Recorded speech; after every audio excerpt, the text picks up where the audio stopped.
Dua kejadian saling lepas dan kejadian tidak saling lepas. Nah, apa sih peluang kejadian saling lepas? Peluang kejadian saling lepas yaitu dua kejadian yang tidak dapat terjadi secara bersamaan. Ditandai dengan rumus P, A atau B, peluang kejadian A atau B sama dengan peluang kejadian A ditambah peluang kejadian B.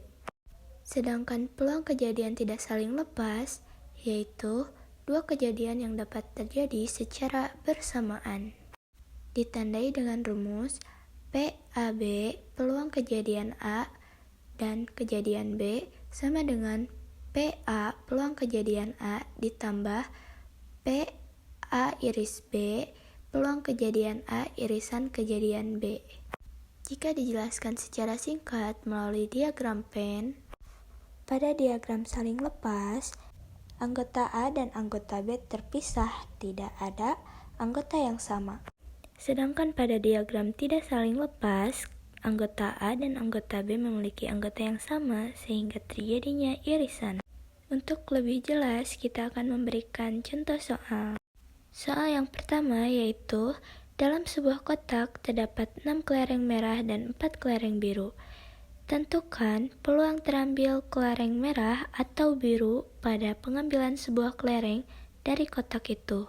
Nah, penyelesaiannya yaitu, misalkan kita akan mengambil M sebagai kejadian terambil kelereng merah, yang dimana anggota M atau NM ini adalah sebanyak 6, dan kita akan mengambil B sebagai kejadian terambil kelereng biru, yang dimana anggota dari NB ini adalah 4. Selanjutnya kita akan mencari NS atau banyaknya sampel yang kita gunakan di sini, yaitu 6 kelereng merah dan 4 kelereng biru, dan totalnya ada 10 kelereng, maka NS-nya adalah 10. Karena kita sudah menemukan NM, NB, dan NS, maka kita akan lanjutkan ke rumus inti dari pembahasan kita kali ini, yaitu P, M atau B, peluang kejadian M atau B sama dengan peluang kejadian M ditambah peluang kejadian B, atau PM ditambah PB. Sama dengan jika kita mencari PM, maka rumusnya adalah NM per NS. Ditambah jika kita mencari PB, rumusnya adalah NB per NS. Sama dengan hasil dari NM per NS yaitu 6/10 ditambah NB per NS yaitu 4/10.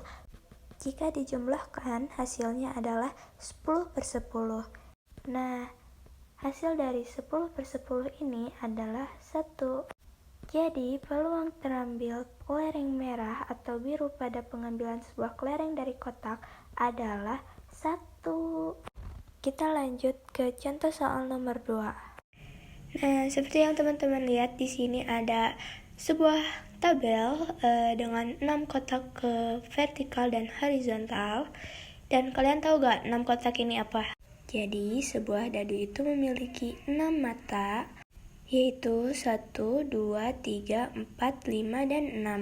Nah, cara mengisi kotak ini adalah dengan di kotak pertama ada 1,1, di kotak kedua ada 1,2, di kotak ketiga ada 1,3, di kotak keempat ada 1,4, di kotak kelima ada 1,5, di kotak keenam ada 1,6, dan seterusnya dilanjutkan 2,1, 2,2, seterusnya hingga 6,6, atau hingga semua kotak itu terisi ya teman-teman.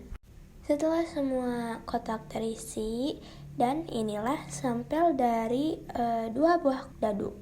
Dan kita hitung aja dari kotak 1,1 sampai 6,6 itu ada 36 kotak. Sehingga jumlah sampel dari 2 buah dadu itu ada 36. Nah, lanjut kita akan menyimbolkan A sebagai kejadian muncul 2 mata dadu berjumlah 4. Untuk menemukan anggotanya ini mudah sekali ya teman-teman. Seperti yang di tabel kita sebelumnya, kita cari dulu angka yang berhasilkan 4 seperti 1,3, 2,2, 3,1. Sehingga kita peroleh banyaknya NA atau banyaknya anggota. Kejadian A adalah sebanyak 3. Lalu kita simbolkan B sebagai kejadian muncul 2 mata dadu berjumlah 7. Dan untuk mencari anggotanya, kita seperti yang sebelumnya, kita mencari di tabel angka yang menghasilkan 7 seperti 1,6, 2,5, 3,4, 4,3, 5,2, dan 6,1. Sehingga nanti banyaknya NB atau banyaknya kejadian B adalah 6. Setelah kita mengetahui NS-nya ada 36, NA-nya ada 3, dan NB-nya ada 6, maka kita juga mengetahui kalau ini adalah kejadian saling lepas. Maka dari itu, rumus intinya adalah PA atau B atau peluang kejadian A atau kejadian B sama dengan PA ditambah PB peluang kejadian A ditambah peluang kejadian B. Ini adalah rumus kejadian saling lepas ya teman-teman. Dan dimana untuk mencari rumus PA ini adalah dengan NA per NS.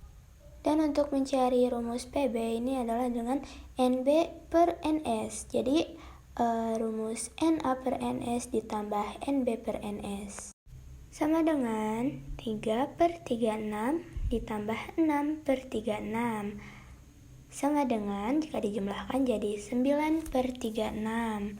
Dan jika disederhanakan lagi adalah 1 per 4. Jadi peluang munculnya 2 mata dadu berjumlah 4 atau 7 adalah 1 per 4. Contoh soal nomor 3. Dalam sebuah kotak terdapat 10 lembar kartu yang sama, diberi nomor 1 sampai 10. Jika diambil selembar kartu, berapa peluang terambilnya kartu bernomor ganjil atau prima? Nah, mari kita ke penyelesaiannya. Oke, yang pertama, di mana sampelnya di sini ada 10 kartu yang berisi 1 sampai 10. Sehingga kita boleh banyaknya anggota NS yaitu 1 sampai 10. Nah, misalkan A yaitu kejadian terambil kartu bernomor ganjil. Seperti yang kita lihat di atas tadi, dari angka 1 sampai 10, apa saja sih yang angka ganjilnya itu? Yaitu angka 1, 3, 5, 7, dan 9. Nah, sehingga kita bisa menghitung banyak anggota atau bisa disebut dengan NA, yaitu 1, 2, 3, 4, 5. Nah, NA-nya ada 5. Lanjut ya teman-teman. B. Kejadian terambil kartu bernomor bilangan prima. Nah, bagaimana yang tadi kita bahas di atas, kita cari bilangan prima itu yang mana ya? Nah, bilangan angka prima yaitu ada nomor 2, 3, 5, dan 7. Nah, sehingga kita bisa menghitung banyaknya anggota B atau bisa dibilang dengan NB, yaitu ada 1, 2, 3, 4. 4 ya teman-teman. Lanjut. Nah, dari anggota A maupun anggota B, apakah ada angka yang sama? Kalau kita perhatikan, yaitu ada angka yang sama loh, yaitu 3, 5, dan 7. 3 ya teman-teman, ada 3 angka.